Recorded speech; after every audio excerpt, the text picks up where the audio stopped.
చాలా తీవ్రమైనటువంటి ఆరోపణలు చేశారు. టికెట్లు అమ్మారని, అవినీతి అని, అది దాన్ని అంటే సమర్థవంతంగా తిప్పికొట్టలేకపోయారంటారా? 100% రైట్. తిరిగి ముఖం పగిలేలాగా మాట్లాడగలిగేటువంటి స్పోక్స్ పర్సన్స్ మాకు లేరండి. అది ఒక మైనస్ పాయింట్. అది ఎవరు మాట్లాడినా అందరూ కూడా ఒక ఏమంటారు దాన్ని డీసెంట్గా ఒక లో ప్రొఫైల్లో, అది అవతలోడు మాట్లాడి నువ్వు తప్పు చేసినోడు తప్పు చేసిన వాడినే తిడితే తప్పు చేసినట్టు వాడు ఎక్కి మామూలుగా లేగొట్లా. ఏ తప్పు చేయను నువ్వు అవతలాడు అంటుంటే అయ్యో అది ఎట్లా అంటారు ఏమిటండి అనకూడదు. అది తిరిగి కొట్టాలి. అది పాపం చేయలే. మా స్పోక్స్ పర్సన్స్ ఎవరైతే ఆ రోజు ఉన్నారో చేయలే. అందులో ఒక స్పోక్స్ పర్సన్ అయితే మాట్లాడినసేపు మాట్లాడి టక్కని మా ఆఫీస్లోనే మీటింగ్ పెట్టి వేరే పార్టీకి జంప్ చేసిన ఒక అద్భుతమైనటువంటి ఒక జాసూస్ గూఢచారి ఒకడు ఉన్నాడు. సో ఏం మాట్లాడతాం మళ్ళీ. సో అవన్నీ తలుచుకుంటే ఆ తప్పులన్నీ ఒక రకంగా అవన్నీ తలుచుకున్న తర్వాత నాకు రాజకీయాలు అసహ్యం ఏర్పడిందండి.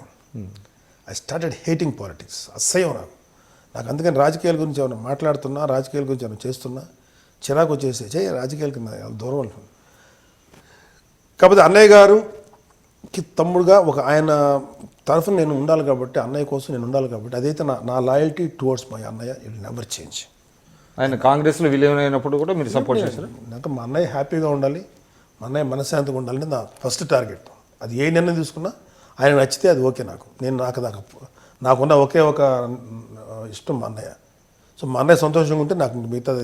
అంటే మీరు ఇప్పుడు మోడీ గారిని పొగిడారు, దానివల్ల చిరంజీవి గారికి ఇబ్బందులు రావంటారు. మా అన్నయ్య ఎందుకు చెడ్డగా మన ఎందుకు ఫీల్ అవుతారు సార్ మోడీని పొగిడితే? అంటే కాంగ్రెస్ వాళ్ళు కొంచెం సార్ మా అన్నయ్య కాంగ్రెసే కానండి,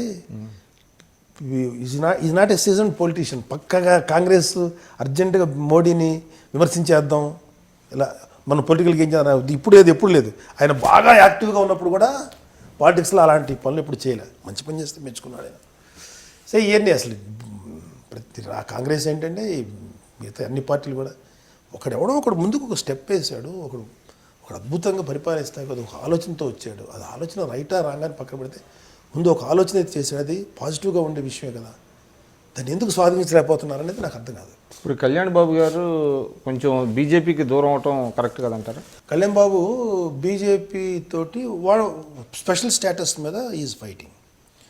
ఆల్రెడీ వాళ్ళేమో ప్యాకేజ్ ఇచ్చేసి చేశారు. ఆ విషయంలో నేను ఎప్పుడు బీజేపీని బీజేపీ భలే చేసింది అని నేను ఎప్పుడు అనలేక. నేను only I'm talking about this issue. అదే అంటే ఇష్యూ బేస్డ్గా వెళ్తున్నాను. అది సంపూర్ణమైనటువంటి అదేమంటారు దాన్ని మనం స్పెషల్ స్టేటస్ ఇవ్వలేదు, ఇచ్చారు. అవన్నీ నేను అంత డీప్గా వెళ్ళలేదు, దాని మీద ఎక్కువ ఆలోచన లేదు. దేశం బాగుపడితే స్పెషల్ స్టేటస్లో ఏముందండి. నాన్ కరప్ట్ ప్రపంచం దేశం వస్తే ప్రతి వాడికి లైఫ్ వస్తుంది. ఇప్పుడు కాదు ఇప్పుడు రేపు వస్తుంది, కొన్ని రోజుల కన్నా వస్తుంది, ఇంకో 10 ఏళ్ళ కన్నా దేశం బాగుపడుతుంది. సో స్పెషల్ స్టేటస్ ఇవ్వటం అనే విషయం మీద కళ్యాణ్ బాబు బీజేపీ పార్టీని విభేదించాడు. I don't think is wrong, కరెక్టే వాడు. అతను ఆ విధంగా ఫైట్ చేయటం అనేది తప్పేం కాదు. బట్ ఆ ప్రాసెస్లో దీన్ని కూడా అతను అన్నాడంటే మోడీని ఇష్యూని తప్పుపెట్ల, ద అప్లికేషన్ని ద ఇంప్లిమెంటేషన్ని కరెక్ట్ కాదు. ఆ ఇంప్లిమెంటేషన్ విషయంలో నేను డిఫర్ అయ్యాను అంతే. ఇదే కరెక్ట్ అని నేను అంటాను, అది కరెక్ట్ కాదని అన్నాను. మా ఇంట్లో ఎందుకు అందరితో ప్రతి వాళ్ళకి అభిప్రాయ భేదాలు ఉండవండి. మా తమ్ముడితో సార్ అంటే నేను చెప్పిన ప్రతి మాట్లాడు కదా. అటువంటిది కొంచెం వ్యక్తిగతమైన ప్రశ్న అయినా అంటే మీ ఆలోచన ధోరణిని ఏ విధంగా ఉంటుందని చెప్పడం కోసం అడుగుతున్నాను. అంటే మీ పాప సినిమాల్లో యాక్ట్ చేస్తాను అని అన్నప్పుడు కొంత వ్యతిరేకత వచ్చింది సన్నిహితుల దగ్గర నుంచి, వాళ్ళ దగ్గర నుంచి. అయినప్పటికీ మీరు కేర్ చేయలేదు అనేటువంటిది ఒకటి ఉందండి. అంటే మీరు తన కెరీర్ తను చూజ్ చేసుకుంటే తప్ప తండ్రిగా నేను ఇంటర్ఫీర్ కాను అని మీరు చెప్పారని అనేది ఒకటి ఉంది. కరెక్ట్ అనేది సార్. ఇది sir A girl is a human being sir. ఆడపిల్లలు అది వేరే జాతి కాదండి. అది